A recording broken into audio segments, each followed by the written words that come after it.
Hello friends, कैसे हैं आप सब? बढ़िया। चलिए अभी हम सी जी टेट 2024 का पेपर फर्स्ट का मैथ्स का आंसर की देखने जा रहे हैं। और जो क्वेश्चन पेपर अभी आप देख रहे हैं वो है सेट बी। ठीक है, तो सेट बी का क्वेश्चन पेपर है ये।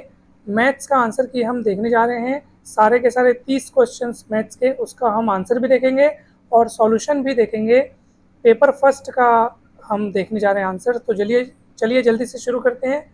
तो आप मैथ्स का जो क्वेश्चन है 91 क्वेश्चन को देखिए। यहीं से मैथ्स का हिस्सा चालू हुआ है। तो पहला क्वेश्चन है, बैंकिंग मॉडल के तहत सीखने वाले से क्या अपेक्षा होती है? तो चार ऑप्शंस आपको दिखाई दे रहे हैं। तो इसमें से जो सही उत्तर है वो है ऑप्शन नंबर सी। देखिए फ्रेंड्स, एक महत्वपूर्ण बात मैं आपको बता रहा हूँ। इसमें जो पहले से जो आपको चिन्ह दिखाई दे रहे हैं उसको आप ध्यान न दें। जो अभी हम आपको समझाते हुए जो टिक कर रहे हैं उसको आपको ध्यान देना है, क्योंकि ये जो टिक लगाए गए हैं वो अभ्यर्थी द्वारा लगाए गए हैं। मतलब जो उसने परीक्षा हॉल में अभ्यर्थी द्वारा लगाए गए हैं। तो अभी हम फाइनल आंसर जो कि महत्तम या अधिकतम संभावित सही उत्तर है वो अभी हम लगा रहे हैं। फिर जब व्यापम द्वारा जब उत्तर जारी किया जाएगा तब आप एक बार और मिलान कर लेंगे। तो ये जो क्वेश्चन है, बैंकिंग मॉडल के तहत सीखने वाले से क्या अपेक्षा होती है, तो इसका सही उत्तर होगा ऑप्शन नंबर सी, याद रखने की क्षमता का अधिकतम उपयोग करें। क्वेश्चन नंबर 92 देखो, दो विषम संख्याओं का योग हमेशा एक सम संख्या होता है। इस कथन के सत्य या असत्य होने की जांच हम कैसे करेंगे? तो इसका सही उत्तर होगा, देखिए यहाँ पर ना दो ऑप्शंस के बीच मेरे को डाउट हो रहा था। तो बाद में मैंने और अच्छे से इसको जब देखा तो यहाँ पे ऑप्शन ए सही है, अनुभाविक विधि से। एक ऑप्शन मुझे ये सी भी लग रहा था, अवलोकन द्वारा। तो लेकिन अधिकतम जो करेक्ट उत्तर है वो है ऑप्शन नंबर ए, अनुभाविक विधि से। ठीक है, अगर कभी आपको हिंदी क्वेश्चन पढ़ने में जैसे डाउट होता है तो आप उसका इंग्लिश भी आप देख सकते हैं। ठीक है, तो चलिए अगला क्वेश्चन देखते हैं। क्वेश्चन नंबर है 93। एक रचनावादी कक्षा की विशेषता है और इसमें आपको चार ऑप्शंस दिए गए हैं। तो इसमें जो चार ऑप्शंस हैं उसमें सही उत्तर होगा सी, वह प्रश्न करने और अपने तर्क रखने के लिए स्वतंत्र होता है। तो मैं इस ऑप्शन में गोला लगा देता हूँ। जो सही उत्तर होगा मैं उसमें हमेशा गोला लगाऊंगा, आप देखिएगा। ठीक है, जो गोला लग रहा है वही सही उत्तर है, आपको मान के चलना है। जो पहले से राइट का चिन्ह वाला है उसको ध्यान न दें। ठीक है, चलिए 94 नंबर का क्वेश्चन है, नीचे दिए गए कथनों में से कौन सा या कौन से कथन सही हैं?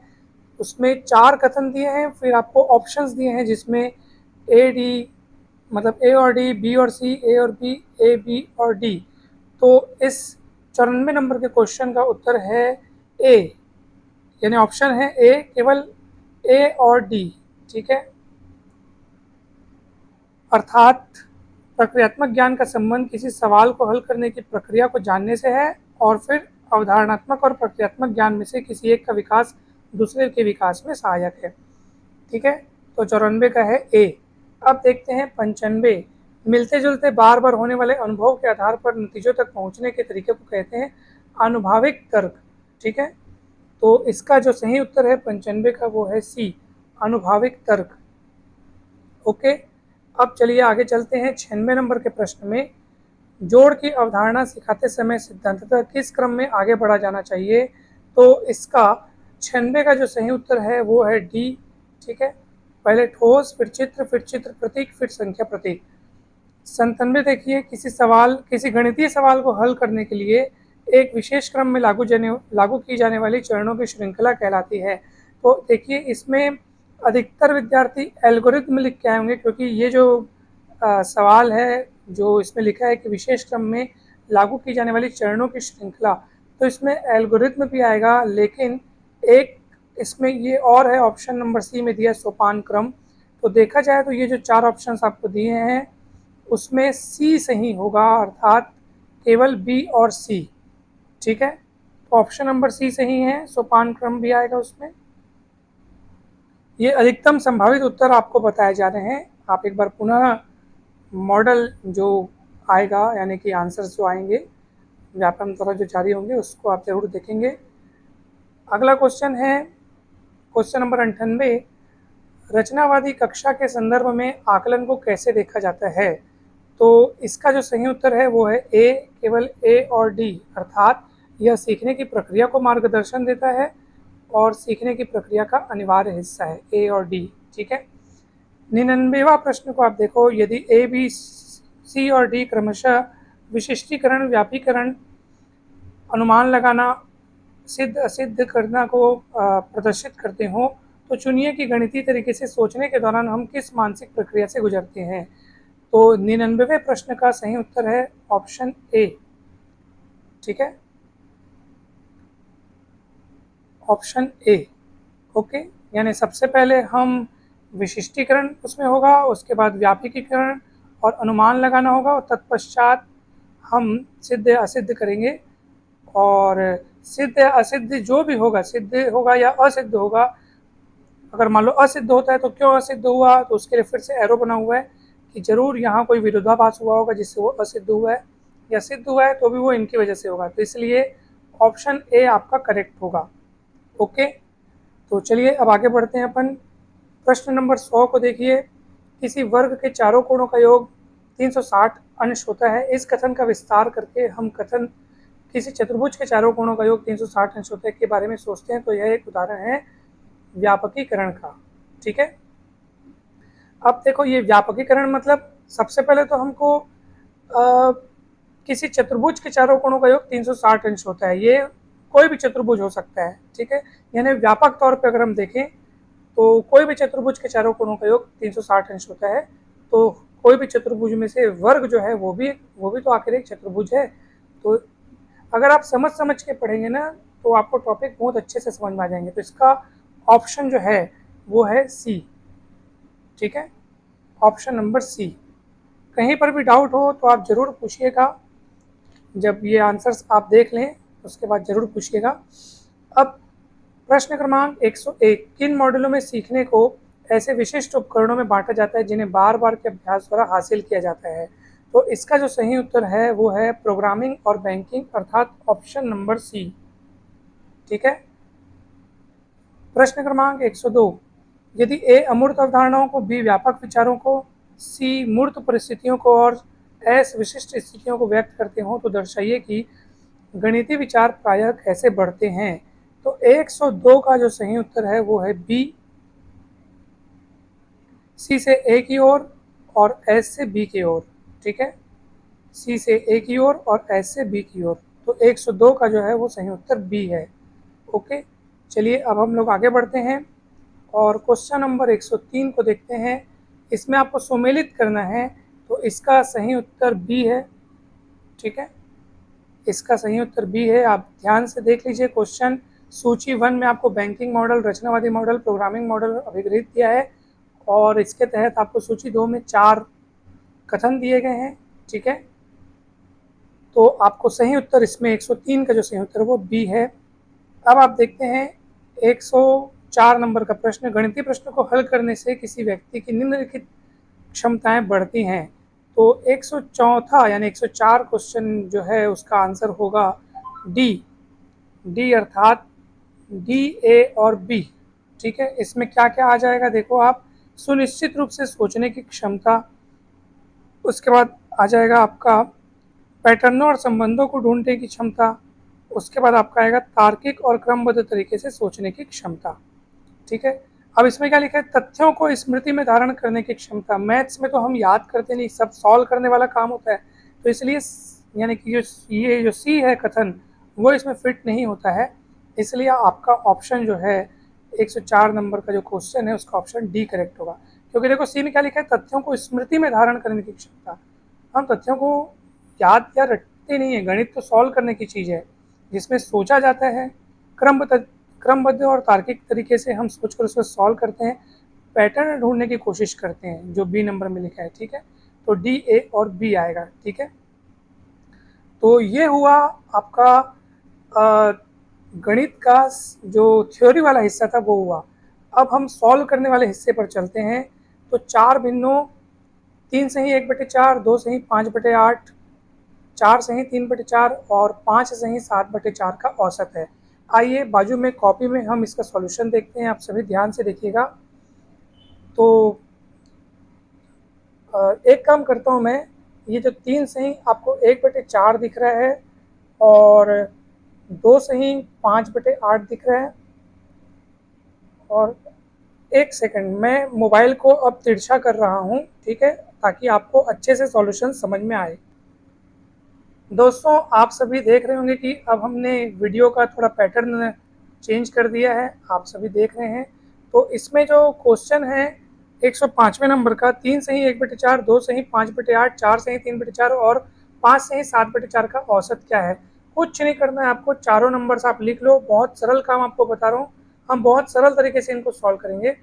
सबसे पहले आप क्या करोगे, ये जो सामने सामने जो नंबर जो इनके पूर्णांक वाले हिस्से हैं ना, उनका औसत निकाल लो। 3, 2, 4, 5, औसत निकालने के लिए 4 से भाग देंगे। क्यों? क्योंकि आंकड़ों की संख्या 4 है, इसलिए 4 से भाग देंगे। अब जो बच गए, जो इसके भिन्नात्मक हिस्से हैं, उनको लिख लो। 5 मतलब 1/4, 5/8, 3/4 और 7/4, और इसको भी 4 से भाग दो। 4 से भाग देने का अर्थ है सामने में 1/4 लिखना। देखो सॉल्व कैसे करेंगे, 3, 2, 5, 5, 4, 9, 9, 5, 14, 14/4। रहन दो इसको ऐसे ही, ये 1/4 हो गया। अब देखो यहाँ पे आप सभी देखेंगे, इस सबका एलसीएम आ जाएगा 8। ओके, 8/4 करेंगे 2 आएगा, ऊपर गुणा हो जाएगा। 8/8 करेंगे 5, 8/4 करेंगे 2 आएगा, 2 3 6, 8/4 करेंगे 2 2 7 14। Okay, very easy. चलो आगे बढ़ते हैं। अब 5 2 7 6 13, 13 और 14 होता है 27, तो 27 बटे हो जाएगा 32। ओके, अब चलो 32 और 14 का, 32 और 4 का एलसीएम हो जाएगा 32, 8 बचेगा, 14 8 112 और ये 27, तो 9 3 1 और ये 32। ओके, अब हम 32 को अगर 4 से गुणा करें तो 128 होता है, और 128 और 11 होता है 139। अगर आप देख लो 32 से ऐसे डिवाइड करके देख लेना, 139 को 4 बार में जाएगा, 32 सौ 128, 11 शेष पर बचेगा, अर्थात 4 सही 11/32। और ये है आपको ऑप्शन, आप खुद देख लो कहाँ गया।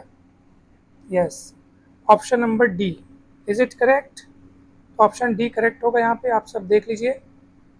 चलिए जल्दी से चलते हैं हम लोग अगले क्वेश्चन में। अगला क्वेश्चन क्या लिखा है, कितने समय में 6000 का साधारण ब्याज 6% वार्षिक दर से 360 हो जाएगा।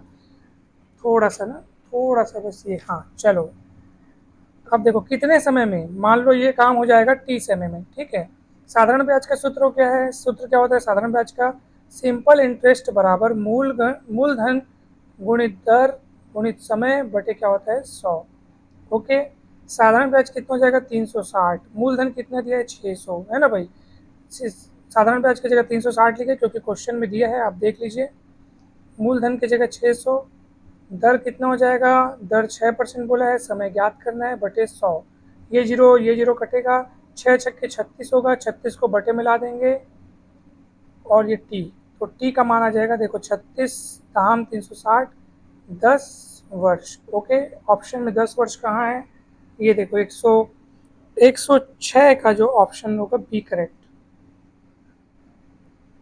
ओके, चलिए फटाफट अपन 17वां क्वेश्चन को 107वां क्वेश्चन को देखते हैं। तो 107वें क्वेश्चन में देखो, एक व्यक्ति ने 2 स्कूटी में से प्रत्येक को 98,000 में बेचकर एक पर 15% का लाभ और दूसरे पर 15% की हानि उठाई, तो पूरे लेन देन में कितने प्रतिशत की लाभ या हानि हुई।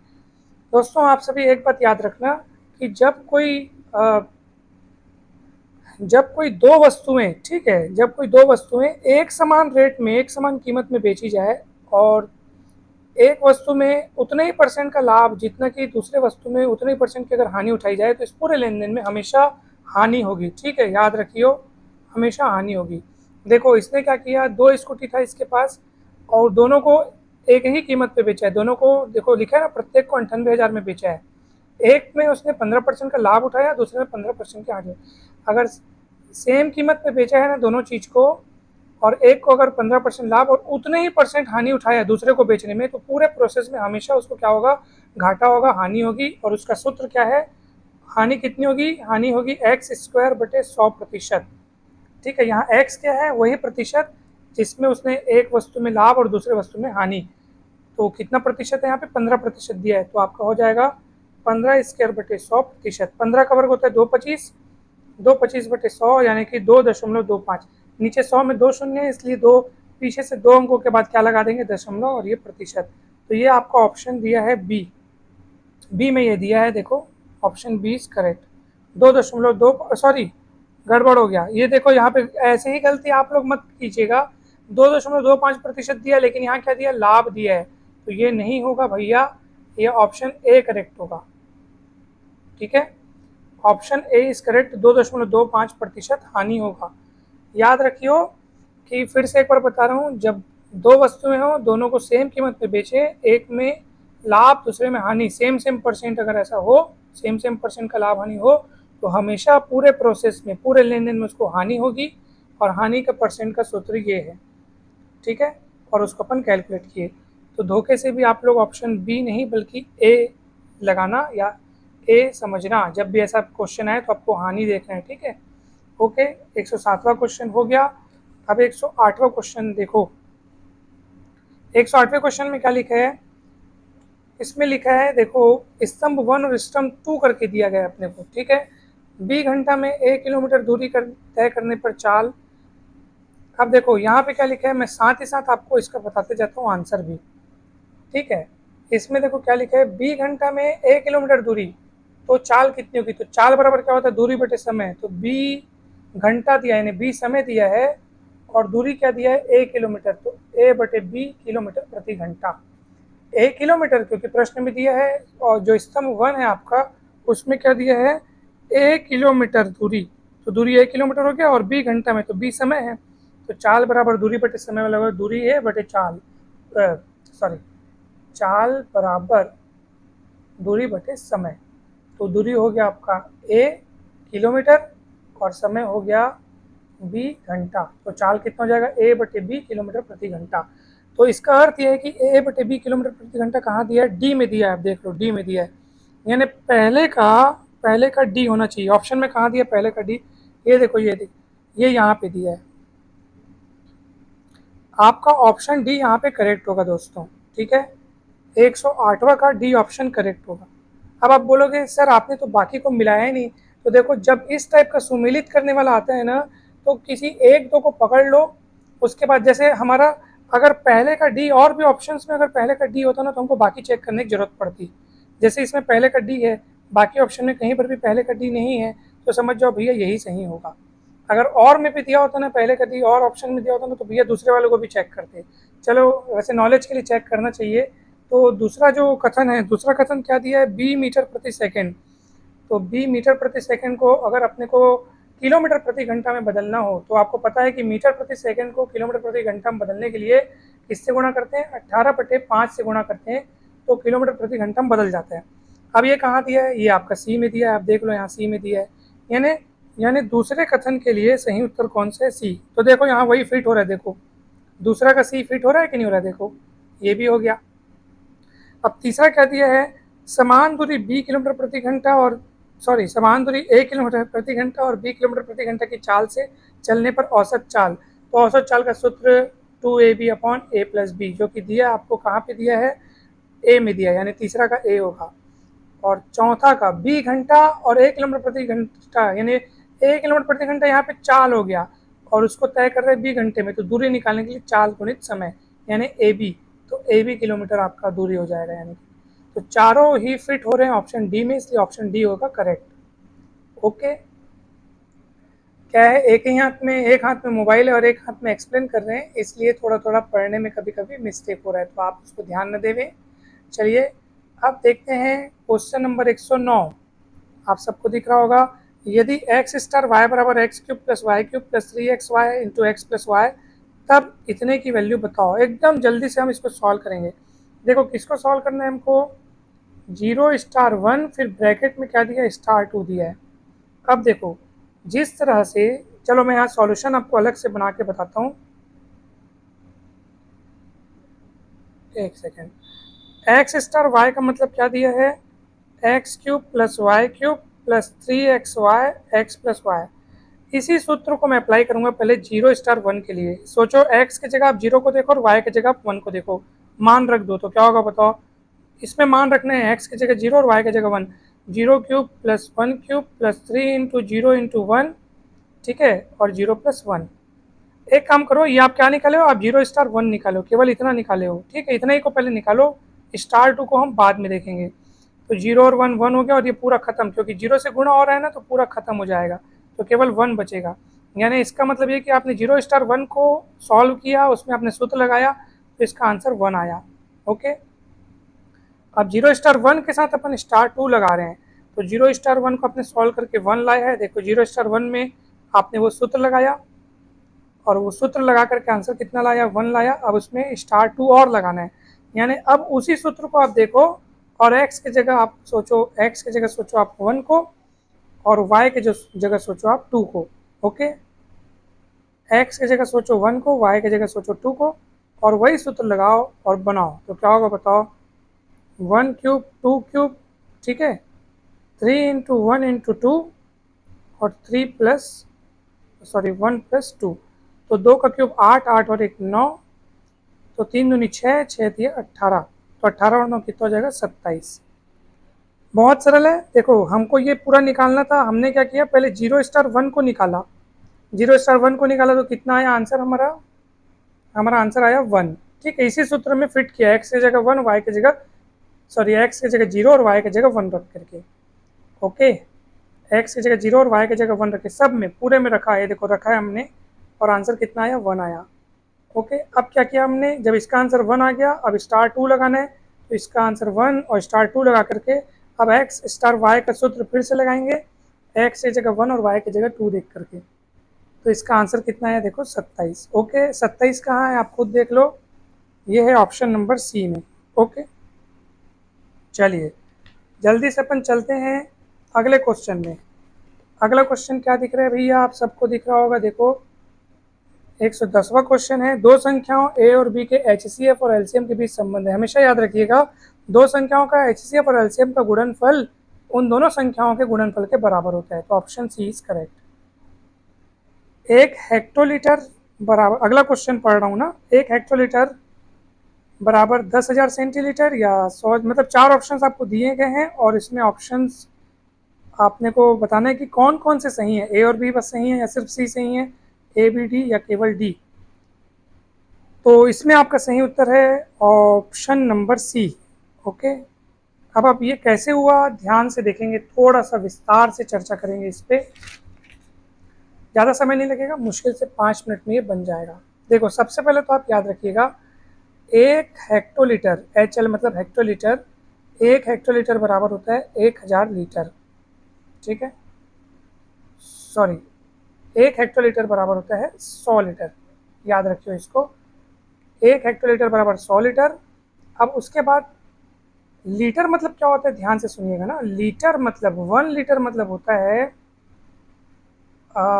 10 × 10 × 10 सेंटीमीटर क्यूब, यानी कि 10⁻³ सेंटीमीटर क्यूब। एक सूत्र आप ये याद रखिएगा सदा सदा, ठीक है, हमेशा याद रखना है। अच्छा, एक और मैं आपको बात बता रहा हूँ, जैसे 1 मीटर में होता है 100 सेंटीमीटर, ऐसे 1 लीटर में 100 सेंटीलीटर होना चाहिए, है ना भाई। तो 1 लीटर में जब 100 सेंटीलीटर हो रहा है, तो 100 लीटर में क्या होगा, 100 × 100 सेंटीलीटर। ओके, यानी कि कितना हो जाएगा, 4 शून्य लगेगा सेंटीलीटर। देखो आपका ऑप्शन ए करेक्ट है ना भैया, देखो आ गया, जैसे 1 मीटर में 100 सेंटीमीटर, वैसे 1 लीटर में 100 सेंटीलीटर। ओके, कहीं भी दिक्कत नहीं होनी चाहिए। अब अपन आगे बढ़ते हैं, चलो ये तो एक ऑप्शन हो गया, ये करेक्ट होगा। ओके, अब आप ये जानते होंगे कि सर एक मतलब कि एक डेसीमीटर, एक डेसीमीटर बराबर 10 सेंटीमीटर होता है भैया, एक डेसीमीटर बराबर 10 सेंटीमीटर। ओके, इसलिए अगर अपन मीटर, सॉरी, एक डेसीमीटर बराबर 10 सेंटीमीटर होता है, तो यहाँ से देखो ना, यानी डेसीमीटर के लिए एक शून्य लग रहा है सेंटीमीटर में, यानी कि यहाँ पर अगर 10⁻³ सेंटीमीटर क्यूब बराबर होता है आपका 1 लीटर। ओके, कितना लीटर होता है, 1 लीटर। दोस्तों तो ध्यान से देखिए, 1 लीटर बराबर क्या हुआ, 10 की घात 3 सेंटीमीटर क्यूब। ठीक है, अब देखो इसको आप ऐसे लिखो, 10 cm गुणित 10 cm गुणित 10 cm। ओके, अब देखो 10 cm मतलब 1 डेसीमीटर, तो यहाँ 1 डेसीमीटर, 1 डेसीमीटर, एक, ये देखो 10 cm बराबर 1 डेसीमीटर, 10 cm बराबर 1 डेसीमीटर, 10 cm बराबर यानी 1 गुणित 1 गुणित 1 यानी कि हो जाएगा 1 डेसीमीटर क्यूब।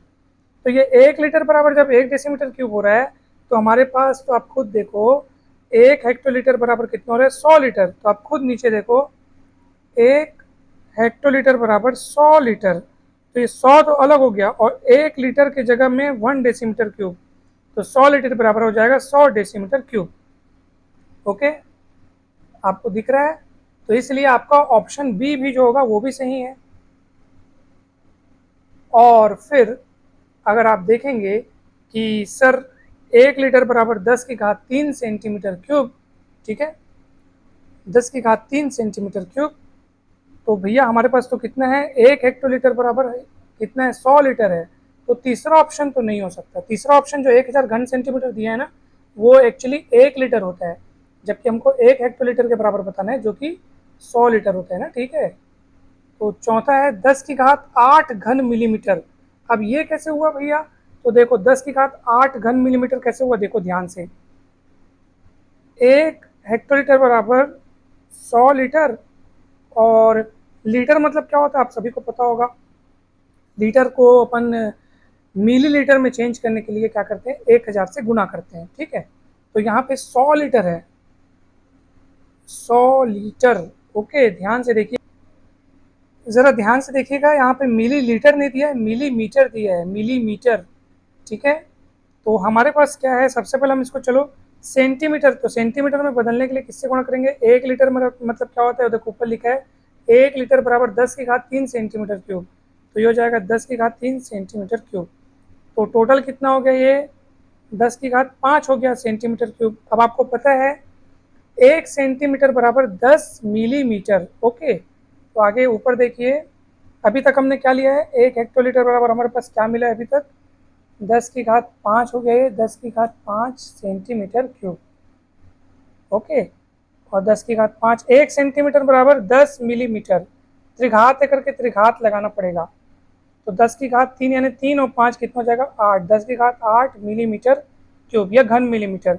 उस तरीके से देखा जाए तो 112 का ऑप्शन डी, यानी कि ए बी डी, यानी कुल मिलाकर के ऑप्शन सी करेक्ट है, क्योंकि ए बी डी तीनों ही सही संबंध है 1 हेक्टोलीटर के लिए। ठीक है, अगर आपको ठीक से न दिखा हो तो आप मुझे बताइएगा, मैं इसका पूरा आपको फ़ोटो खींच के भेज दूंगा। जितने सॉल्यूशन मैंने बनाए हैं आपको मैं फ़ोटो खींच के भेज दूंगा। आप डिस्क्रिप्शन बॉक्स में हमारा नंबर देख सकते हैं। ठीक है, तो आप देख लो, सबसे पहले 1 हेक्टोलीटर हमने 100 लीटर लिखा, 1 लीटर का मतलब क्या होता है, 10 की घात 3 सेंटीमीटर क्यूब, उसको लिखा। तो 10 की घात 3 और डबल जीरो मिला करके 10 की घात 5 हो गया। अब 1 सेंटीमीटर बराबर क्या होता है, 10 मिलीमीटर। तो 1 सेंटीमीटर बराबर होता है 10 मिलीमीटर, तो 10 मिलीमीटर क्यूब हो गया, तो ये 10 की घात 8 हो गया। ओके, चलिए, तो आपका ऑप्शन सी होगा। आप इसको अच्छे से देख लो, सारे सूत्रों को हमने लिखा है। ठीक है, सी एल मतलब सेंटीलीटर समझिएगा, 1 लीटर बराबर 100 सेंटीलीटर होता है, इसलिए 4 शून्य लग गए। और 1 डेसीमीटर बराबर 1 डेसीमीटर बराबर 10 सेंटीमीटर। चलिए नेक्स्ट क्वेश्चन में चलते हैं। नेक्स्ट क्वेश्चन हमारा है, टाइम कैलकुलेटर से दिनों, घंटों, मिनटों, सेकंड्स का योग ज्ञात करने के लिए निम्न चरणों को व्यवस्थित कीजिए। तो इसका जो सही उत्तर है, इसका जो सही उत्तर है, क्वेश्चन नंबर 113 का जो सही उत्तर है वो है आपका, देखो 4 कथन दिए हैं और इनमें जो सही क्रम है उसको आपने को देखना है। तो ये जो होगा ऑप्शन नंबर सी होगा। ठीक है, ऑप्शन नंबर सी। सी क्यों होगा भैया? सबसे पहले आप DHMS को कैलकुलेट में प्रविष्ट करोगे कैलकुलेटर में, और प्रविष्ट करने के बाद आपको ऐड करना है, क्योंकि देखो आपको योग ज्ञात करने के लिए 2 आंकड़ों की, DHMS का पहला आंकड़ा फिर ऐड करके उनके दूसरे आंकड़े को रखोगे, तब आप उसको कैलकुलेट करोगे। ठीक है, तो इसलिए DABC option C is correct. अगला देखो भैया 114 नंबर का सवाल देखो, सुमेलित करना है।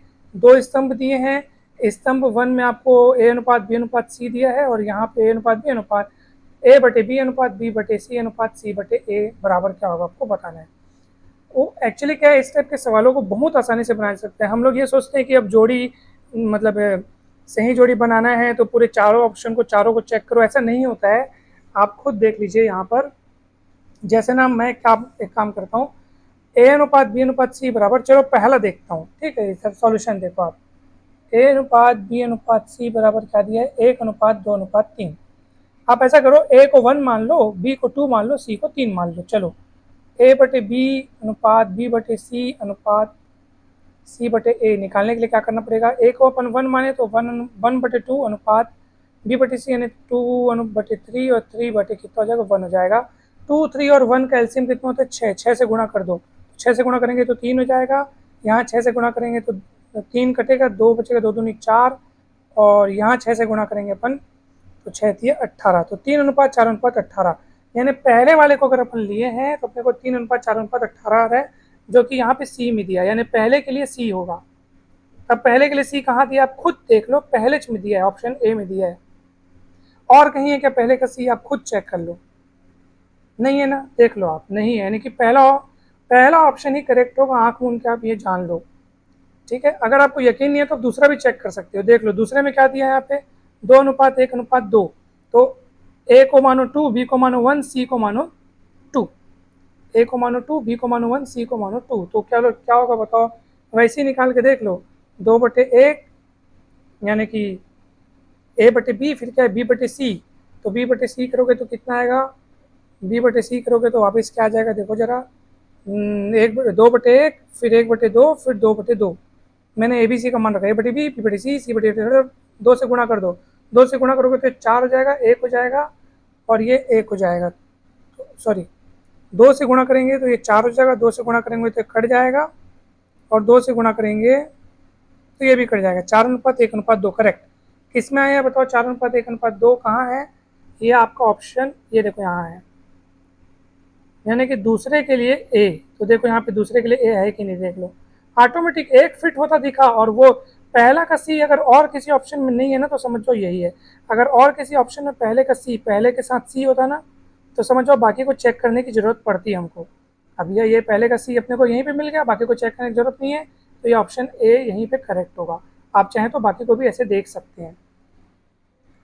अब देखो 115वां सवाल देखो आप ध्यान से, यहाँ पे क्या लिखा है, पी किसी काम को 10 दिन में पूरा करता है, क्यू उसी काम को 5 दिन में पूरा करता है, दोनों को समान मजदूरी दिया जाता है, मतलब दोनों को समान मजदूरी यानी कि दोनों का एक जैसा काम है, वो पी 10 दिन में कर डालता है, क्यू 5 दिन में करता है। तो अपने को ये अभी कथन हो गया और कारण हो गया, क्यू को आसान काम दिया गया, आसान काम नहीं भैया, एक्चुअली क्यू की क्षमता जो है वो ज़्यादा है, तभी वो उसी काम को 5 दिन में निपटा डालता है, पी को 10 दिन लगता है, तो इसकी क्षमता ज़्यादा है। तो भैया कथन तो ठीक है लेकिन उसका कारण गलत है, तो इसका 115वां का सी आएगा, ठीक है 115वां का सी आएगा। कथन सही है, अभी कथन सही है किंतु कारण गलत है। काम आसान नहीं है, काम एक जैसे दिए गए हैं, लेकिन जिसकी क्षमता ज़्यादा है वो जल्दी काम करेगा, तो 5 दिन में उसको क्यों निपटा डालते, इसलिए क्यों की क्षमता ज़्यादा है, तो कारण गलत है, तो 115वां का सी हो गया। अब ध्यान से देखो आप, इसमें क्या दिया है 116वां में, भुजा ए तथा विकर्ण 2D1 वाले समचतुर्भुज का क्षेत्रफल ज्ञात करने के लिए निम्न चरणों को क्रम व्यवस्थित कीजिए। तो भैया अगर आपको एक विकर्ण पता है तो पहले आपको दूसरा विकर्ण पता करना पड़ेगा इस सूत्र से, ठीक है, दूसरा विकर्ण पता करोगे तब आप ये क्षेत्रफल का सूत्र है, इस सूत्र में आप d1 d2 का मान रखोगे तब आपको इसकी गणना करने पर क्षेत्रफल मिलेगा। तो 116वां का जो सही उत्तर है वो है आपका डी आएगा। सबसे पहले तो आपको दूसरे विकर्ण का मान निकालना पड़ेगा, बिना दूसरा विकर्ण का मान निकाले आप निकाल नहीं सकते, क्योंकि क्षेत्रफल के सूत्र में दोनों विकर्णों की लंबाइयों का अपने को गुणनफल कर, दोनों विकर्णों की लंबाई को गुणा करके 2 से भाग देना पड़ता है। तो पहले आप दूसरे विकर्ण की लंबाई निकालोगे यहाँ से, फिर आप इसमें ये क्षेत्रफल का सूत्र है, सूत्र लिखोगे तब ना उसमें मान रखोगे, d1 d2 का मान रखोगे आप, फिर इसको कैलकुलेट करोगे, सीधी सी बात है। ये तो करेक्ट लाइन से दिया गया है, ए के बाद बी के बाद सी के बाद डी, तो 116वां का होगा डी। ओके, अब 117वां देखते हैं अपन, घनाभ का आयतन ज्ञात करने के लिए निम्न चरणों को व्यवस्थित कीजिए। ये घनाभ के आयतन का सूत्र है, LBH ज्ञात करना है। LBH का गुणनफल ज्ञात करने के लिए पहले LBH का मान रखना पड़ेगा। मान रखने के पहले आपको L, B और H ज्ञात करना पड़ेगा। मान लो घनाभ दिया है आपको और उसकी लंबाई चौड़ाई ऊंचाई कुछ नहीं पता आपको, तो पहले आप उसकी लंबाई चौड़ाई ऊंचाई पता करेंगे, ठीक है। इसलिए हम तो आपको ये कहते हैं कि 117वां में आपको 117वां क्वेश्चन में पहले आपको ये जो C नंबर का काम पहले करना होगा।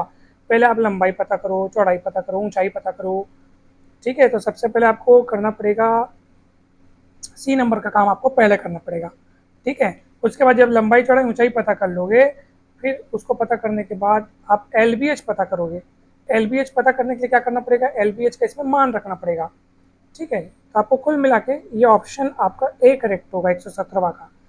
यानी पहले आप C काम करोगे, C वाला मतलब तीनों ज्ञात करोगे, फिर आप LBH का मान रखोगे। मान किस में रखना है अपने को, मान रखना है LBH में, LBH ज्ञात करना है, उसके बाद वही उसका आयतन हो जाएगा। Is it clear? तो 117वां का ऑप्शन ए करेक्ट होगा, ठीक है। अब आप बोलोगे सर ये इसको अगर और अच्छे समझना हो तो आप देखो, आयतन ज्ञात करने के लिए लंबाई चौड़ाई ऊंचाई पहले ज्ञात करनी ही पड़ेगी, तो C से ही शुरुआत करना पड़ेगा। C किसी ऑप्शन में नहीं दिया, ऑप्शन ए में बस पहले C वाला काम पहले किया है, देख लो, ठीक है। अब भैया ये यहाँ पे वर्गमूल निकालना है, आप देख लो वर्गमूल निकालना है, तो इसका वर्गमूल निकालोगे, किसका वर्गमूल निकालना है अपने को, ये ओहो चलो वर्गमूल निकालना है 0.000100। बहुत सरल है, बहुत ही सरल काम है, बिल्कुल। सबसे पहले आप क्या करो, देखो कई तरीके से हम इसका वर्गमूल निकाल सकते हैं। सबसे पहले ना मैं इसको एक काम करता हूँ, एक संख्या के रूप में बस मैं इसको लिख लेता हूँ। वर्गमूल का चिन्ह हटा दिया, मैं एक संख्या के रूप में इसको लिख लिया, ठीक है। दशमलव हटाने के लिए क्या करना चाहिए आप खुद बताओ। दशमलव हटाने के लिए मुझे, दशमलव हटाने के लिए नीचे 1 लिखो और दशमलव के बाद जितनी संख्या है उतने जीरो लगाओ। 1 2 3 1 2 3 4 5 6 7, 7 शून्य लगा दो। 3 शून्य कट गए, सामने के शून्य को कोई मतलब नहीं। ये आ गया आपके पास 1/10,000। अब इसका वर्गमूल निकालना है। आपको पता है 10,000 मतलब 4 टुक शून्य, 4 टुक शून्य का वर्गमूल हो जाएगा 2 टुक शून्य, यानी 1/100। आप ऐसे भी समझ सकते हो कि 10,000 को हम लोग 10 गुणित मतलब 1 2 3 4, तो 100 गुणित 100 लिख सकते हैं 10,000 को, और 100 का वर्गमूल क्या हो जाएगा 10, फिर 100 का वर्गमूल 10, 10 जहाँ 100 आ गया। जितने शून्य रहते हैं ना उसका आधा शून्य हो जाता है, 4 शून्य है तो 2 शून्य हो जाएगा, जिसको अपन लिख सकते हैं 0.01। तो देखा जाए उस तरीके से तो 0.01 आपको दिया ऑप्शन नंबर बी में, तो ऑप्शन बी करेक्ट होगा। लेकिन दशमलव वाली संख्या है, सामने जीरो बढ़ाओगे तब भी सही है, 1 0 2 0 बढ़ाओगे तब भी सही है। उस तरीके से देखा जाए तो ऑप्शन बी सी डी तीनों सही है, ऑप्शन सी सही होगा, ओके। अब अगला देखो 119वां प्रश्न, हाँ 119वां प्रश्न में देखो 4 भिन्न दिया है, चारों को अवरोही क्रम में लें तो शुरुआत से लेकर के तीसरी भिन्न कौन सी होगी। भैया शुरुआत से लेकर तीसरी, सबसे पहले तो मैं आपको बता रहा हूँ इसमें सबसे बड़ी जो है, इसमें सबसे बड़ी जो है वो है आपका 1.57, क्योंकि देखो बाकी सब आपका 1 से कम है, ये 0.75 1 से कम हो गया। 3 को आप 5 से भाग दोगे 1 से कम आएगा, 7 को 25 से भाग दोगे 1 से कम आएगा, तो ये 1 से बड़ा दिख रहा है, तो ये तो 1 से बड़ा मतलब सबसे बड़ा तो यही है भैया, ठीक है। अब देखो 0.75 को आप लिख सकते हो 75/100, 25 से 75, 25 चौक 100, ये 3/4 हो गया। उसके बगल में 3/5 दिया है, ऑब्वियस सी बात है कि ये बटे में बड़ा है, ये मतलब बटे में छोटी संख्या है और ये बटे में बड़ी संख्या है, तो कुल मिलाकर देखा जाए तो ये बड़ा होगा ये छोटा होगा, ठीक है। यानी इन दोनों में कौन बड़ा कौन छोटा, तो ये बड़ा ये छोटा। और 7/25 करोगे ना, चलो 7/25 का मैं इसको देख लेता हूँ, ठीक है। 3/5 के साथ में 7/25 की तुलना करके देख लेता हूँ। 25 से 75 और 5 7 35, यानी ये छोटा, देखो 35 छोटा है ना, 35 छोटा इसलिए 7/25 छोटा होगा, क्योंकि तीरे गुणा करते हैं 25 से 75, 7 5 35, तो इन दोनों में 35 छोटा, इसलिए इसके सीध वाला 7/25 छोटा।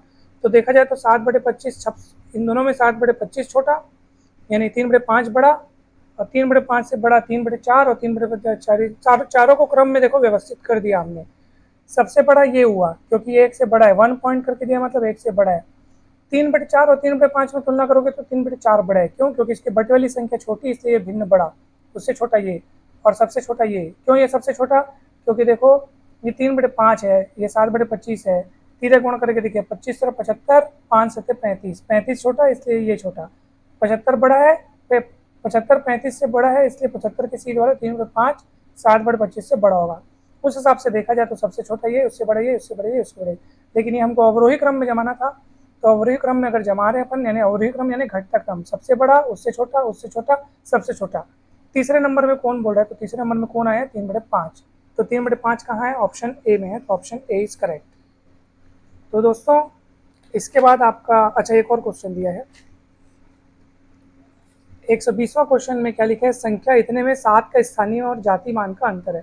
स्थानीय मान कैसे निकालते हैं? देखो 7 यहाँ पे है, 7 को लिखो, उसके बाद जितनी संख्या उतने शून्य लगा दो। ये देखो 7 हजारवें स्थान पे है ना, इसलिए 7 का स्थानीय मान 1000 होगा। देखो इकाई, दहाई, सैकड़ा, हजार, इकाई, दहाई, सैकड़ा, हजार, तो 7 का स्थानीय मान 7000, और जातीय मान मतलब वो खुद 7 का जातीय मान स्वयं 7, तो इसको घटाओगे तो आ जाएगा 6993, जो कि ऑप्शन यहाँ पे सी में दिया है।